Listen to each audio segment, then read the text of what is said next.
გავრცელებული ინფორმაციით ლიკვიდირებულია ირანის ყოფილი პრეზიდენტი მაჰმუდ აჰმადინეჯადი.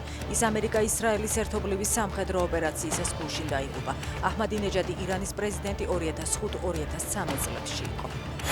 ისრაელის ქალაქ ბეით-შემეში ირანიდან გაშვებული ბალისტიკური რაკეტის დარტყმის შედეგად 8 ადამიანი დაიღუპა და 20-ზე მეტი დაშავდა.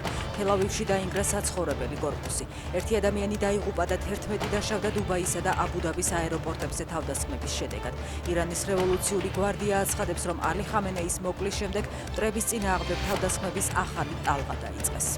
ირანმა ჰორმუზის სრუტეში საკუთარი ჩრდილოვანი ფლოტის ტანკერი დაბომბა. პალაუს დროშის ქვეშ მცურავი გემი ამერიკული და ევროპული სანქციების ქვეშაა. გავრცელებული ინფორმაციით მას რუსეთიც აქტიურად იყენებდა ნავთობის იმპორტისთვის. ირანის უზენაესი ლიდერის მკვლელობა ადამიანური მორალისა და საერთაშორისო სამართლის ყველა ნორმის ცინიკური დარღვევაა, აცხადებს პუტინი. მან ირანის პრეზიდენტს სამძიმარი გამოუცხადა და ხამენეის გამოჩენილი სახელმწიფო მოღვაწე უწოდა. ახლო აღმოსავლეთში მიმდინარე მოვლენების გამო თბილისისა და ბათუმის აეროპორტებიდან 20-ზე მეტი რეისი გაუქმდა. ხვალ 2 მარტს თეირანის მიმართულებით თბილისიდან 1 რეისია დაგეგმილი, თუმცა აეროპორტი ჯერ ვერ აკეთებს კომენტარს, შესრულდება თუ არა ფრენა.